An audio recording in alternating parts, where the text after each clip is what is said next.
Sure, thanks a lot. Matthew Lee, Inner City Press. It's really interesting. Thanks for doing it. I'm a journalist here, so I'm just coming from the noon press briefing of the UN, and actually this is what gives rise to my question. So it was announced that Secretary General Antonio Guterres met today with Donald Trump. He's in D.C. for the spring meetings.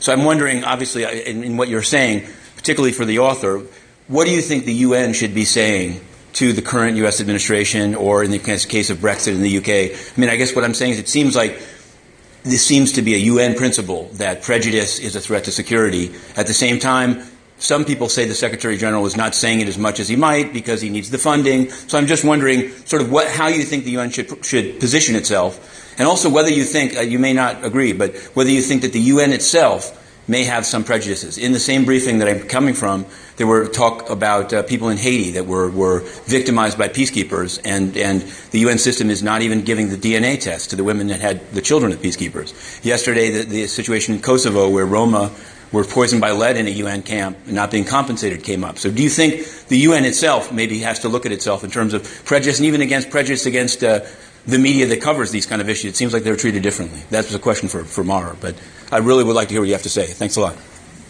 Thank you very much for your question. I think prejudice can be everywhere. As I said before, it's the same like core and periphery. Prejudice can be in every unit of the system. So, I mean, there could be prejudice present in every context. But of course, the context has also some standards. And so I would expect that in the UN there will be less prejudice present than in other contexts, because it already has a trend to have persons who are very inclusive and already frame their discourse in a particular way. So I would expect here, statistically, to have a lower percentage of prejudice present than in other contexts. That's the reply of a statistician. Mm-hmm. Do you think that, like, immunity, I mean, what people point to in Haiti is that because the UN is not subject to legal responsibilities to respond, they never pay for cholera, for example. So does that make them more or less prejudiced, I guess?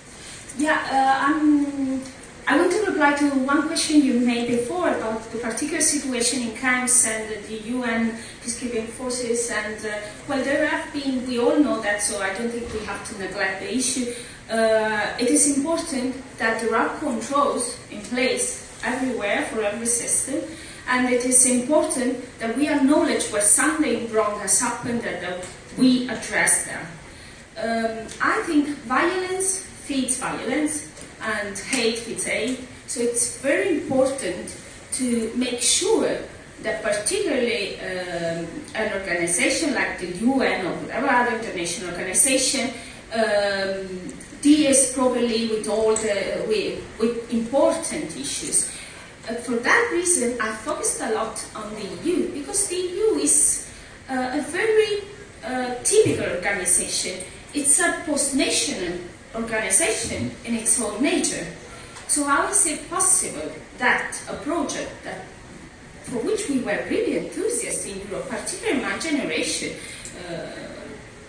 about the fact that we have finally an institution that offered citizenship according not to a nationality, according to some common principles and values, how then has it happened that they don't apply the same standard for those who come from outside? So where is Europe? This is real, and that is why I've decided to write this book. This is really concerning for Europe before other areas, not because the phenomenon is more important. It's more urgent because it challenges the real values of the same existence of the European Union project itself. Mm-hmm. So the Brexit is a clear example of that. Why a campaign on staying or not in the European Union has been connected so much with the issue of migration? Because indeed, the European Union in its own nature has a post-national kind of identity. So it is obvious that those who are against that project are also anti-migrants. So that is why I focused on the European Union. It doesn't mean that the European Union is the only place which is important for addressing migration properly and prejudice properly. But I think for the benefit of Europe itself, the European Union should reconsider its migration policy. In the European Union there are different institutions and not all of them agree with the current management system they're using with international migration. But I hope in the future there will be more, we will have a different decision in that sense. As a British citizen abroad, I've increasingly got used to people pointing to me when they're talking about Brexit. It's slightly unsettling. I mean, I was very struck by the first part of your question, which is what do you do in the context of unstable politics? And to that I would answer that there are international conventions, there are international laws which come with obligations and requirements. Prime ministers and presidents come and go. The obligations and requirements stay. And, you know, it's up to mainly civil society, often invoking the judiciary, to hold them to account. It's an uneven process, but it's an ongoing one. And when Prime Minister May leaves office and when President Trump leaves office, the UN will still be here, and those obligations and requirements won't be any further away. At the UN Bookstore, we're signing off.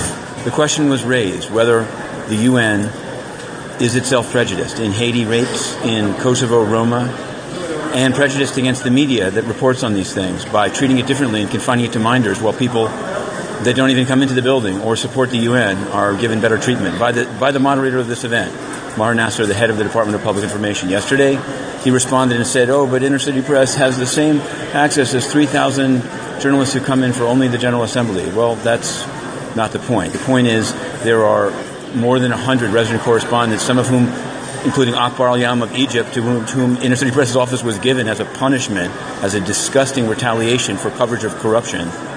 Don't come into the building. Don't comply with the UN stated rules, and this must be released. The obfuscation is totally unacceptable and contrary to intellectual honesty. Okay, to be continued.